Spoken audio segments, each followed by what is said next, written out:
I recently got to play my favorite game, Persona 5, for the very first time. I've been a Persona fan for years at this point. I've played all the Persona games many times. You'd think that's what I'd say, right?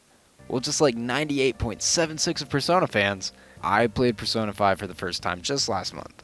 So, how can I say I've been a Persona fan for years if I just now played a Persona game? Well, let's skip back to December 7th, 2018. I had been waiting all year for Super Smash Bros. Ultimate to release, and on the day of release, Nintendo reveals Joker Persona 5 as the very first DLC pack. I was so excited when I heard who? I had no idea who he was. So nothing came of it until April 17th when Joker was actually finally available to download. And for whatever reason, I fell in love with this cool, edgy looking guy. I liked how he played, and I later just ended up maining him in Smash Bros. From then on, I was just a Persona fan. I wanted to play Persona 5, but I thought I'd just wait for it to be ported on the Switch, thinking it would be soon because, well, Joker's in Super Smash Bros. I got tired of waiting, so what did I do until then? Well, I watched the anime. I just had to see the story of my favorite video game character. I needed to know more about him. So yes, I did watch the Persona 5 anime before I had even played the game. But then, finally, 3 years later, Persona 5 Royal for the Nintendo Switch. As I said before, I enjoyed the story from the anime. I'll give a brief summary of the story without too many spoilers. Nothing I say will be too into detail, and it's not meant to be as a spoiler. You're just a normal high school student walking down the street when you see a woman being mugged by a drunk man. You go over there, try to help her, the drunk man falls and gets hurt, and he just decides to sue you for assault. So you get put on probation and you start living in a coffee shop with best man Sojiro. From here you start living your new life for the next year at Shujin Academy. You meet some of your future party members and you see how their lives are being wronged by selfish adults. One night when you're going to bed, you fall asleep and you have a really weird dream. You go to this place called the Velvet Room. Here you meet Caroline, Justine, and Igor. These are the people that allowed you to awaken your persona. At the beginning of the game, Igor tells you he's going to assist you in your rehabilitation. This becomes a drive for Joker, wanting to make right the wrongs he was given just for trying to help a person in need. You suddenly get this weird app on your phone that transfers you to the cognitive world, a world that is formed by the cognition and thoughts of all humans, a place where you can see people's inner desires. When your desires become too selfish or distorted, you start to see the world differently. If this happens to a person, they form a palace. The palace is how they view the real world. This is the main premise of the game. You find people with distorted desires and you steal their hearts. Or, well, that's at least what they call it in the game. This is the reason for going through the palaces. The palaces hold a treasure which is the manifestation of their distorted desires. So by going through the palace and stealing it, their personality changes and they confess to all their crimes. Therefore, you steal their heart. So you meet and round up people that have been affected by these people with evil desires, and you guys become the Phantom Thieves of Hearts.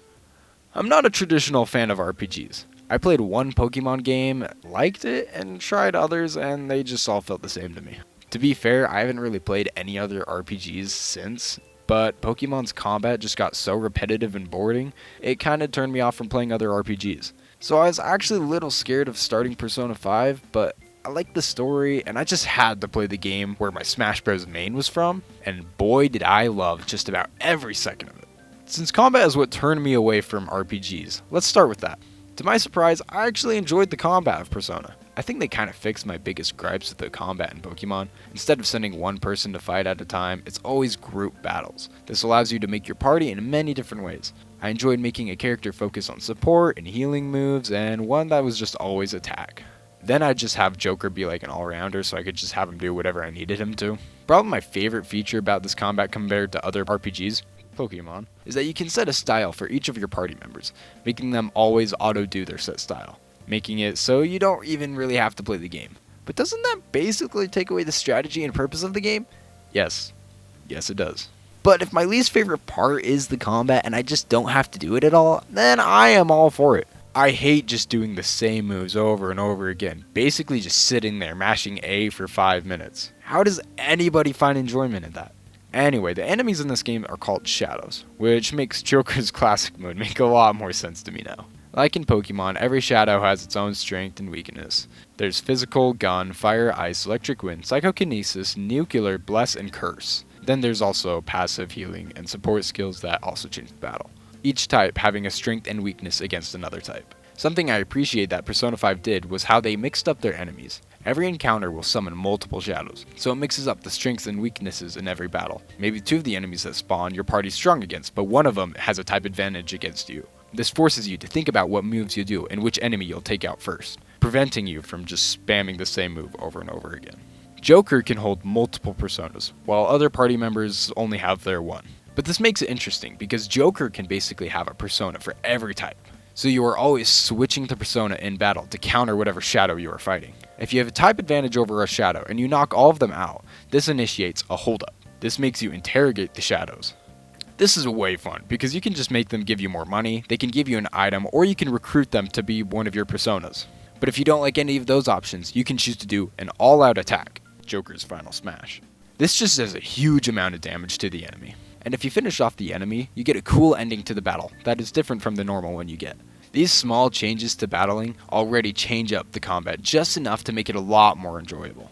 And the fact that this combat isn't the entire game makes it a lot more bearable. The game gives you breaks from this repetitive combat style to live your everyday life and solving puzzles in the palaces. Speaking of which, the game is basically split into 2 sections, the puzzle solving, RPG combat, and living your day-to-day life. In your everyday life, you go to school and then you can spend your time doing all sorts of things, mainly trying to raise your social stats and your confidence. Anything you do with your days will basically raise any of these stats. Both of these end up being insanely important to the game. What happens in this day-to-day life greatly affects the game in the palaces and fighting shadows. Confidants hugely impact the combat. What are confidants? I didn't know what they were either until this game, but they're also known as social links. These are mainly how you can spend your free time. You meet so many people in your life. Talking around in cities and other areas can introduce you to more people. Opening confidants. Each one of them has an assigned arcana, like Emperor, Faith, Justice, etc. This is just a way to distinguish personas, because they also have an arcana. So leveling up a confidant with the shared arcana will help make those personas with that same arcana even stronger. Each confidant has 10 rings. You can invite them to hang out with you and you earn points by spending time with them. But this takes up your time of the day, so it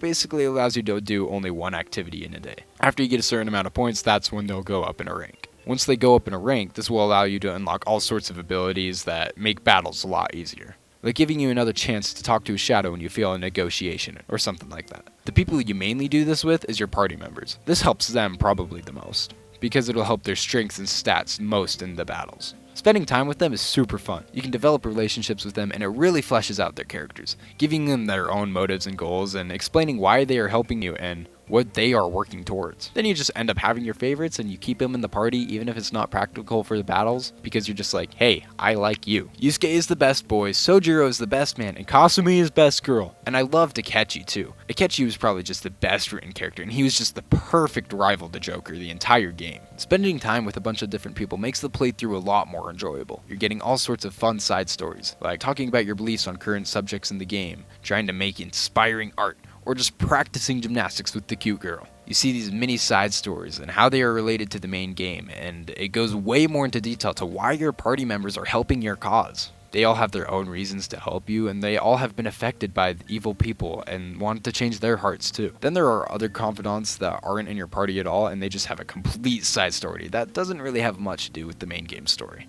Like meeting a sketchy owner of a gun shop that's totally not making you deliver drugs. But still, these confidants help because it'll always give you abilities for battles. In some cases, you'll need a certain social stat to pursue confidants. For example, the drug dealer one. You need to upgrade your guts to Dauntless to even be able to start his confidant. This gives you a reason to upgrade your social stats. Sometimes you'll be able to start a confidant, but to continue ranking it up, you'll need to level up your kindness or charm or something like that. I loved upgrading my social stats. There's so many fun ways to upgrade them. You can go to the bath to upgrade your charm, you can go to the batting cages to upgrade your proficiency, or just eat a humongous burger to upgrade your guts. There's always some way to spend your time and do something that will help you out for all the other aspects of the game. Hard cut, palaces. Palaces are like the dungeons in this game that you need to beat to progress. This is where it really shows how you spend your free time is important. As I said before, the goal is to steal the treasure. So what you'll do is you'll go through the palace and you'll make a route to the treasure. Along the way is where you face enemies and solve puzzles and get deeper and deeper into the palace. In some cases, you'll be stuck with something in the palace that can't be changed in there, so you must change it from the real world and head to the palace again another day. When you finally find the treasure, you can't just steal it right away. You need to make it manifest itself. So just going through the palace and securing a route is just the first part. Once you have done that, you must return to the real world and send a calling card. This makes the person whose heart you're stealing aware that their cognition is in danger. This makes their treasure show up for one day, and you must go steal it then. Then while you go steal the treasure, this is where you normally find the final boss of the palace, rinse and repeat, and there's the dungeons of the game. The game does a good job of making each palace unique and just different enough for you to have a fun time going through each of them. And the story of each palace helps you get through it too. What the story does for each palace is different, but it's always hinting towards something bigger that all comes together at the end of the game, making you want to continue to find out what's building up. Each palace increases in difficulty in puzzles and in combat. Hard shift, we're going to talk about personas again. Couldn't think of a way to transition. You start getting personas through battling in palaces and recruiting them through holdups. But this isn't the best way to get strong personas. You actually want to go to the Velvet Room. Igor gives you an option to fuse 2 of your own personas to make an even stronger one. So you keep recruiting personas to try to make stronger ones with the arcanas you want. You can also register your personas so that after you fuse them and get rid of it, you can just go back and buy them again in the exact state you used to have it. So as long as you have the money, you don't have to worry about getting rid of your personas forever, which I loved because I always got stupid attached to them for absolutely no reason. So it made me feel a lot better knowing I could just get them back, even if I never did actually use them again. It was fun strategizing on the ones that I needed and to sacrifice because I knew that my higher ranked confidants were what would make me stronger. I always tried to get personas with the Emperor confidant because I always spent a lot of time with Yusuke, so that would always be the stronger persona for me to get. Probably the best place to get stronger and farm personas was in Mementos. Mementos is the shared cognition of the world. Everyone has selfish desires, so altogether the world makes mementos. Only when someone's desires become really distorted, that's when they form a palace. But you meet a friend named Mishima, and he runs a website for the Phantom Thieves. Users of the site will always ask for help for people in their lives that they want a heart changed. Mishima will let you know about the requests, and you can go to Mementos and change the smaller threats' hearts. This will just give you a lot of XP, make you a lot stronger. It'll also make you more well known to the public, a main goal of the Phantom Thieves throughout the story. They want this so they can inspire and give people confidence. Mementos honestly is probably one of the roughest parts of the game. Sometimes you'll have to go to the Mementos for a very long time and just grind battles and XP for a long time, all while listening to this 5-second loop.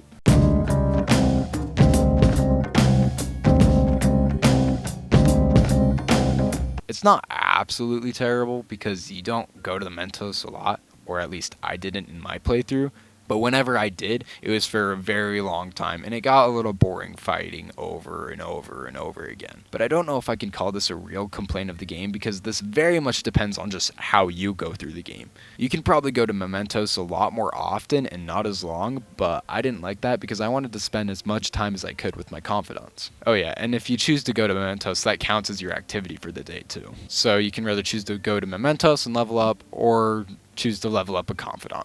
And I always chose to level up my confidants. It also takes some time in your day if you chose to explore a palace and infiltrate. Even though Mementos isn't my favorite part of the game, I don't actively hate it, and it still can be fun. Honestly, that's about everything I wanted to talk about, and I don't really know how to wrap it up. But before we do, can we just mention this game's music? Holy crap, its soundtrack bangs! Like you start the game and wake up, get up, get up. Ooh. You enter a palace and ooh. You enter a battle and ooh. There are just so many songs that are just a vibe. Like, come on, you just continue the game's story and try to solve a puzzle, and then out of nowhere, this song comes on?